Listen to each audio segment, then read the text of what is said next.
Dios les bendiga, amados hermanos. Vamos a continuar con nuestra cápsula bíblica de hoy.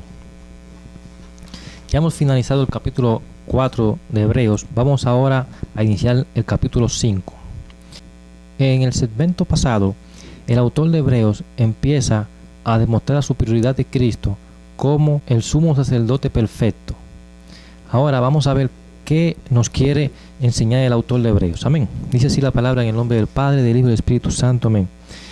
Porque todo sumo sacerdote tomado de entre los hombres es constituido a favor de los hombres en lo que a Dios se refiere, para que presente ofrendas y sacrificios por los pecados, para que se muestre paciente con los ignorantes y extraviados, puesto que él también está rodeado de debilidad, y por causa de ella debe ofrecer por los pecados, tanto por sí mismo como también por el pueblo.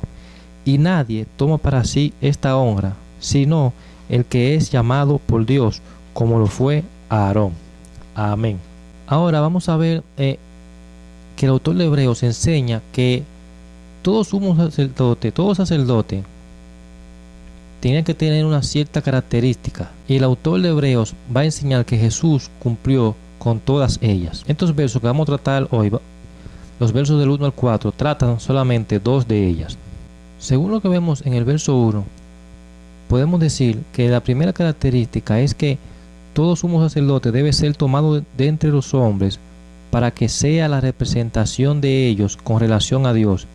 Y este representante debe presentar ofrendas y sacrificios por los pecados. Hay que entender, amados hermanos y amigos, que el pecado interrumpe la relación de Dios y el hombre. El pecado levanta, como quien dice, una barrera entre Dios y nosotros. Y eso mismo es lo que ocurría en el Antiguo Testamento. Los sacrificios se ofrecían para eliminar esta barrera y restaurar la relación con Dios. Quiero que veamos algo importante que quizás muchos desconocían, y era que estos sacrificios se hacían cuando los pecados eran por ignorancia. Si nos fijamos en el verso 2, el autor dice: para que se muestre paciente con los ignorantes y extraviados. Si usted va al libro de Números y busca el capítulo 15, los versos del 22 al 31, va a notar que el verso 24 dice: si el pecado fue hecho por yerro, esto significa si fue hecho por error, y empieza luego a hablar de qué tipo de sacrificios se deben hacer y le iban a ser perdonados. En cambio, si vamos al verso 30, habla que cuando la persona hacía algo con soberbia, iba a ser cortada del pueblo. Entonces, según vemos estos versos del Antiguo Testamento, el pecado por ignorancia se perdonaba, pero el pecado por soberbia no. Este tipo de pecado, el de soberbia, se puede decir que es aquel pecado que ha sido bien calculado o bien planeado. Es decir, sabiendo que lo que usted está haciendo está mal delante de Dios, y usted como quiera lo hace, sin usted sentir el mínimo dolor o arrepentimiento de eso. En Hebreos 10:26 vamos a seguir hablando sobre este tema más adelante. Amén. Por ahora vamos a seguir concentrándonos en la característica del sacerdote. Entonces se puede decir que el sacerdote existía para abrir nuevamente el camino al pecador y reconciliarlo con Dios. Este sacerdote, hermanos, según vemos aquí, debe ser paciente con las personas. ¿Por qué? Porque él también está rodeado de debilidad. Ese sacerdote debía estar consciente de que él también es hombre y tiene sus debilidades.